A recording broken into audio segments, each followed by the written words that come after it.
The Honourable Governor of Morobe. Thank you, Mr. Acting Speaker. I move that the Parliament take note by the statement of the Works Minister, and I want to debate on this statement. Make your debate. The Acting Speaker,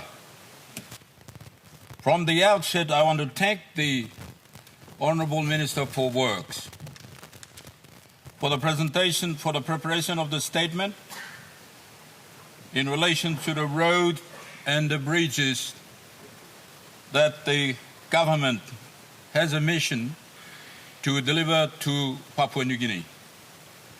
His statement previously, he gave a detailed statement, and I commend him. And in this case today, he have complemented with the ones that he had missed in his previous statement. And I commend him for his statement. Mr. Acting Speaker, I was a young lawyer in 1984, and I was in the public service to 1990. And there was, not like before, not like today, there was assassination. Today is assassination of lawyers in the public service. There's so many, but in those days there were few lawyers in the public sector, and we had to travel within the breadth of this country. And I had the benefit of landing in many of the, in fact almost all of the districts in Papua New Guinea, except the island of Bougainville. And we traveled far and wide by the sea transport to help to defend the people who were charged and accused of committing criminal crimes. And I know this country very well. This country is full of mountains, very steep mountains. And this country is full of big rivers to cross. This country is a country of crowds, and it's difficult to get to land at the places because there is a dark clouds and difficult for planes to land. And making it difficult for people who are there in those land, in their land, their traditional land. And land, they take it to their hearts and they take it to their life, and the land is an integral part of their life. Therefore, they continue to exist on that land. Doesn't matter the road hasn't gone there.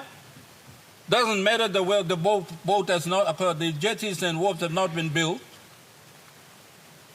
Doesn't matter the difficulty they faced from the time immemorial and this present time.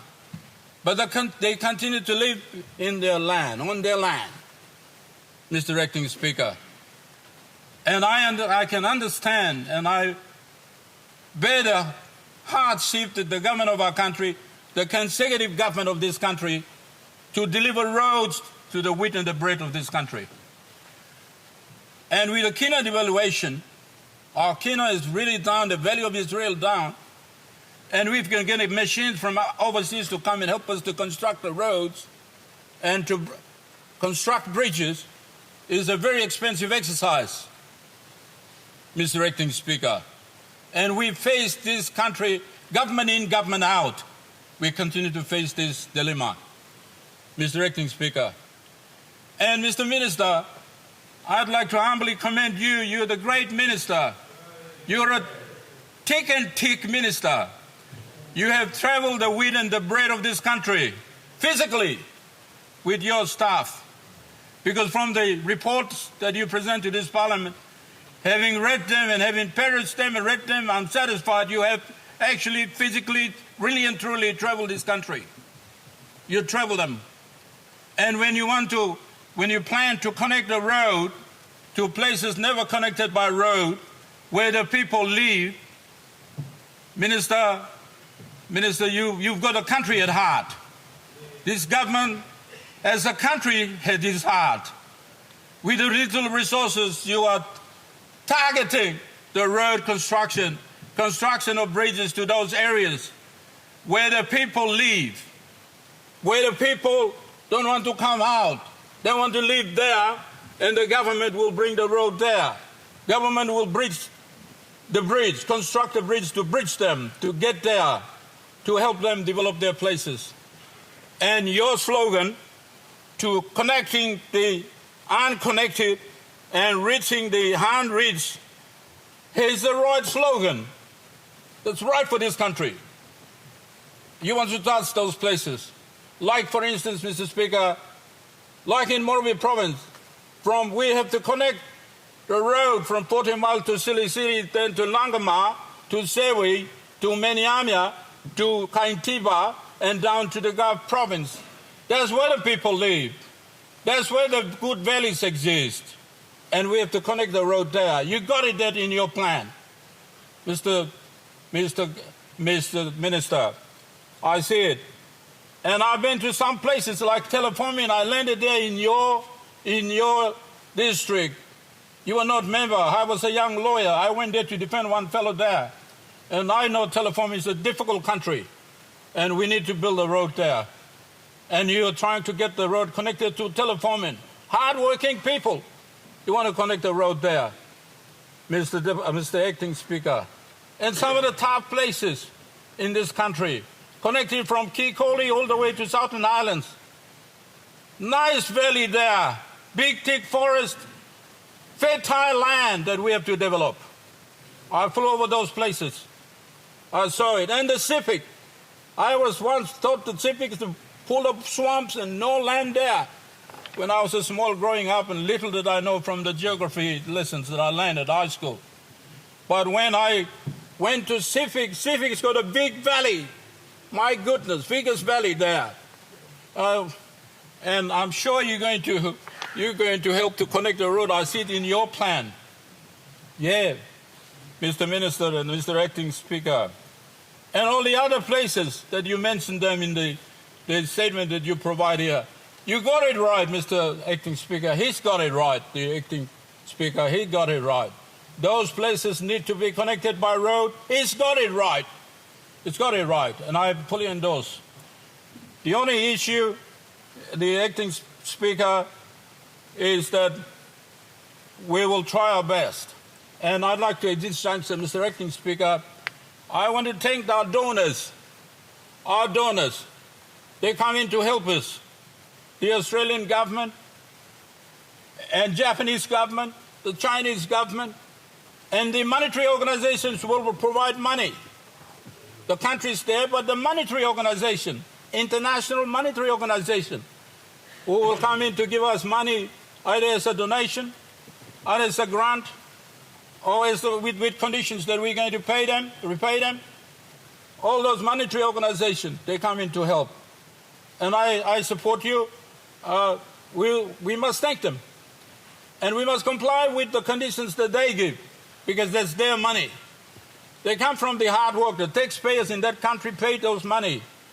And the government, the wisdom of those governments, they try to help our government and services to our people. Therefore, we must comply with the conditions that they give. You can't run away from those conditions. They have no money, they want to help us. Their heart is here. They want to help us. But their conditions, and we must comply with their conditions. And Mr. Acting Speaker and the Minister, I agree with you and I fully concur with you.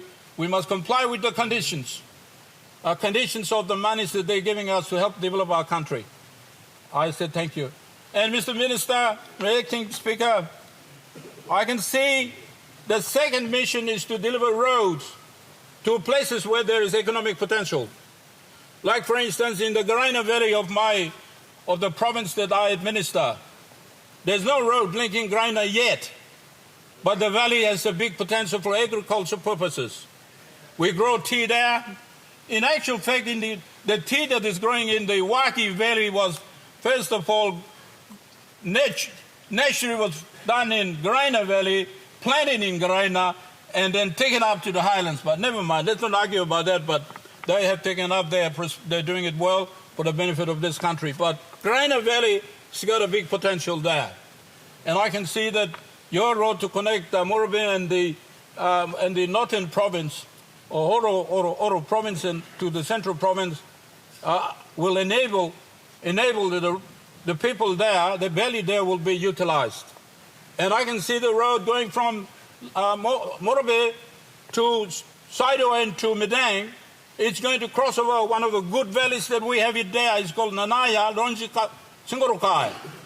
That valley's got a big agriculture potential. And I can see, Mr. Minister, if the road gets through this valley, the people there are going to venture into the crops, planting crops that can be sold and have money, produce money for them.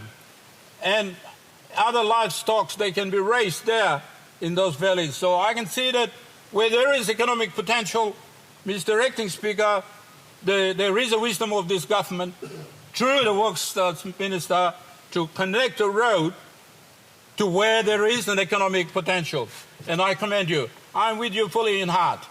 I'm not there sitting there with you doing the job, physical job, but you must know you have someone out there giving you the moral support that you need. You need.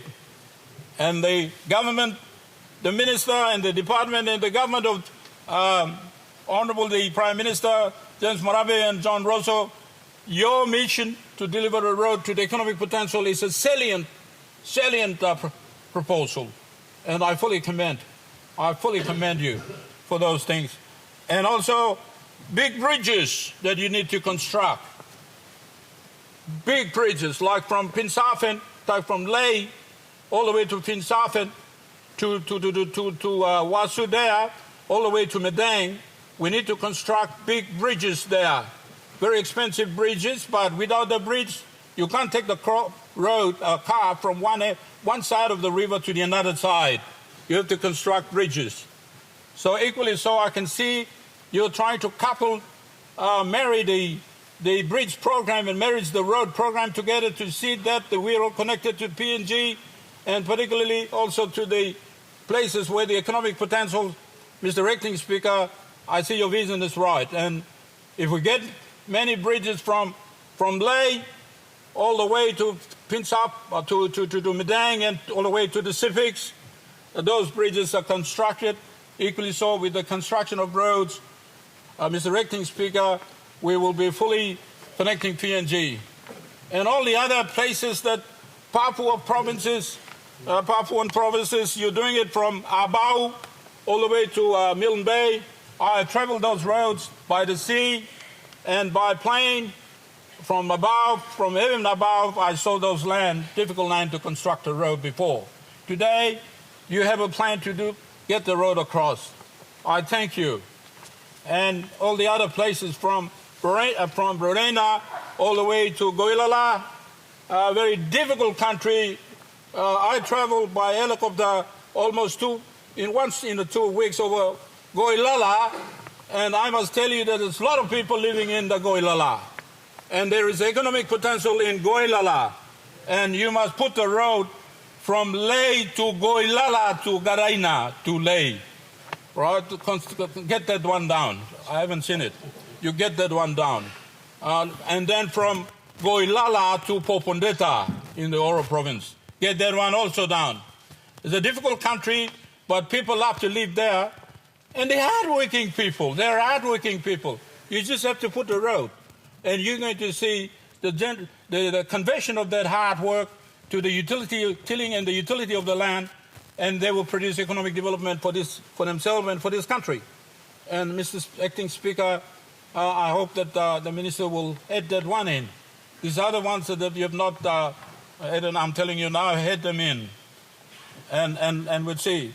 And for the road maintenance, I want to commend you, Mr. Minister. I want to commend you for the Ley Road. Ley no road belong Luta Wenge. Ley road belong Papua New Guinea. City road belong Papua New Guinea. Papua New Guinea. So you're doing it. With that mind, you're doing it. The road construction called a concrete road. I introduced a concrete road.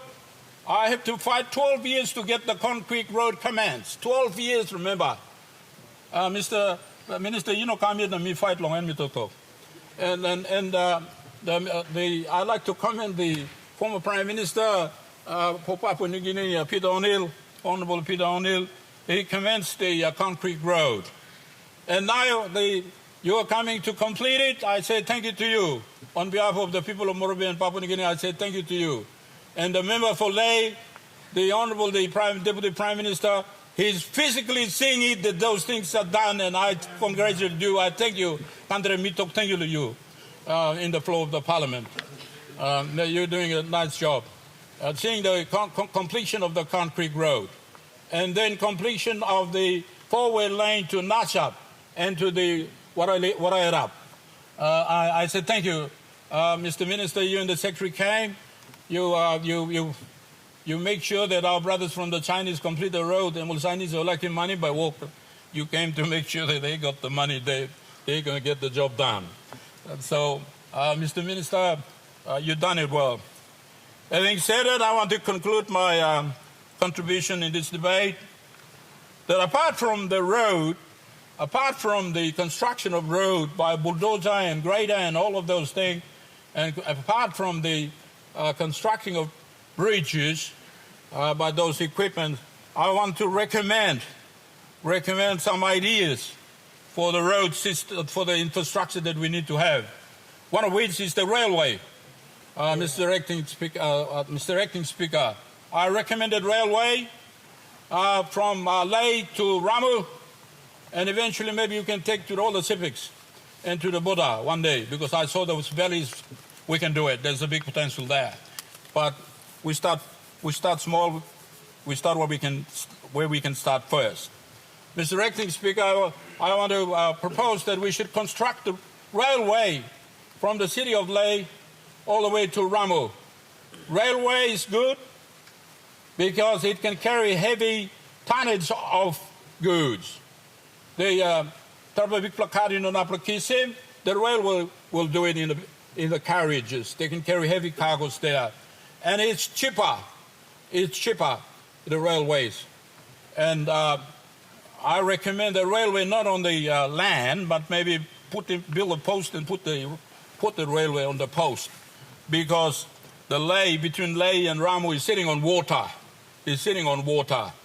And I don't want to experience like the Indians. They got a very serious train crash which killed 255 people.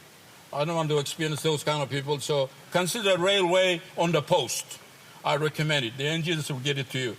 Like the Minister for Higher Education, he's an engineer, so he's going to help you design that road. So I consider railway, and maybe we can consider build, operate, transfer. Where we can sign agreement, and whoever's got the money can come and build, operate for maybe 20 years, end over the project, because end over the infrastructure to us, because we desperately need that kind of the infrastructure. Secondly, I want to recommend the Honourable Works Minister, we should consider tunnels, building tunnels, right? Tunnels. There are some places that we can build tunnels. Like, for instance, I can give you an example. Warakumaru is giving a biggest headache to every minister in this parliament, and the ministers in the Morobe Parliament. We're having biggest headache. We can't build a bridge across because the strength of the nature and the toughness of the nature beats us all. All the engineering technology cannot match it. So I would recommend that you put the tunnel from Labu all the way to Buang, arrive in Buang, where the member for Buang comes from. Bulolo comes from. Yeah, Buang Bulolo. You can put a tunnel there and then take it on from there to Bayun by a tunnel. So we will avoid Warakumaru. And some other places like that we can build tunnels. Consider tunnels.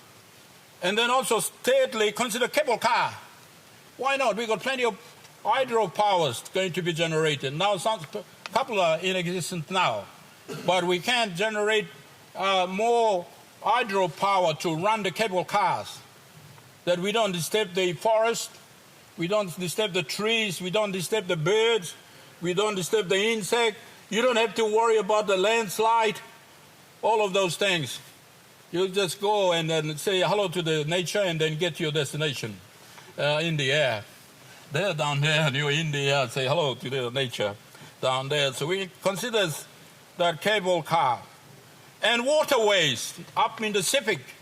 In the Pacific, there's a good places where we can build waterways. Waterways. You bring the road, bring the water, and you go by the water up. Like you're building a road to certain places, you can build a waterway to certain places. You can do it. You can do it. It's done in other countries. We can do it.